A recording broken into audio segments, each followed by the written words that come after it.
Have you ever set up your art booth at an art fair or art market and sold absolutely nothing or sold less than you thought you should have? Well, if so, you might be making one of these 5 mistakes. And the first one is not understanding your buyer well enough and who your buyer is. And what I mean by this is that you can go to an event and sell your work there, but your target audience, your target buyers might not be there at that event. For example, I sell my work to a lot of families with children. I have animal art, and so it kind of makes sense. And I have lower priced prints like in the $20 range. So I know these types of people go to art fairs that are free, art fairs that might have music, other components like carnivals and things like that at them. I do really well at state fair-like environments where they're not even necessarily an art fair, but a place where there are tons of families with kids. I do best with large numbers of attendance, so 50,000, 100,000, 200,000 people attending. I don't do as well at events where there's only 10,000 people attending. And I don't do as well at art events where they have an admission fee for people to get in. And I think this is because it just sort of makes it more expensive for families, and this makes the attendance numbers of families go down. That said, if I were selling all originals, I wouldn't be seeking out those types of art events. If I wanted to sell higher priced work, like in the $1,000 or $2,000 range, I would seek out the highest priced fine art fairs that were all originals that I could.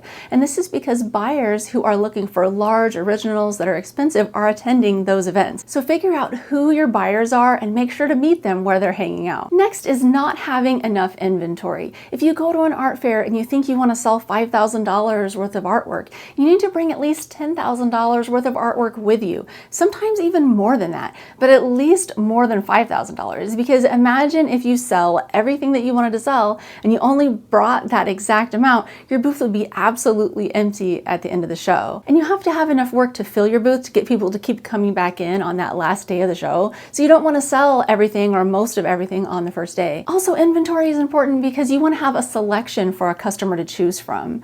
If you just have a few items or a few styles that everything looks very similar, then customers don't really have options, and they want options because you never know what's going to match a person's decor. And a lot of times this is a big consideration for people when they're purchasing a big piece, especially. And you never know what they are looking for a gift, because people are looking for small artworks and prints and things for gifts. And so having a good amount of inventory is really crucial to be able to have a successful show. Next is not having clear pricing. I see this so often. Artists put their artwork up and they might have a couple of prices here or there, but they don't have big price tags. They're not clearly displayed. People need to know what you are selling and how much it is for. Don't be afraid to price your work. You are selling things at an art fair. That's the point. No one is going to fault you for having a price on there. You don't need to be afraid to sell stuff. You need to put it out there, even if it's expensive. Put a price tag on it so the customers know how much it costs. Because what might sound expensive to you might seem very affordable to someone else. It just depends on their stage in life and what they are looking to invest in. And also, don't be afraid to put sales signs up if you're having slow sales at an event, because this happens sometimes where there are people coming through and you can just tell, like, you're not selling as much as the other artists around you. You might notice that your work is higher priced than theirs is, or just that there are a lot of competition in your particular subject matter.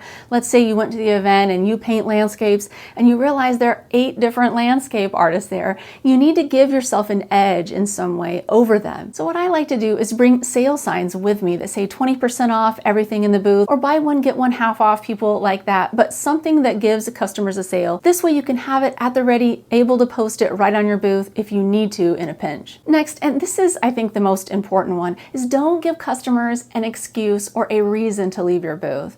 People are always looking for an excuse not to buy, a reason to just go on to the next booth. They want to save money, and their initial thought is don't spend money, let's keep on a budget, things like that. I mean, sometimes you'll get people coming to a show and they're looking for something specific and they have money to spend. But more often than not, people are looking for an excuse to leave your booth without spending any money. So don't give them one. One of the biggest mistakes that I've made at art fairs is selling commissions that they can purchase from me at a later date. It is like the total sales killer, okay? Because people will come into my booth, they'll be looking around at all of my beautiful animal art, like, oh my gosh, this one looks like my dog, or this one looks like my cat.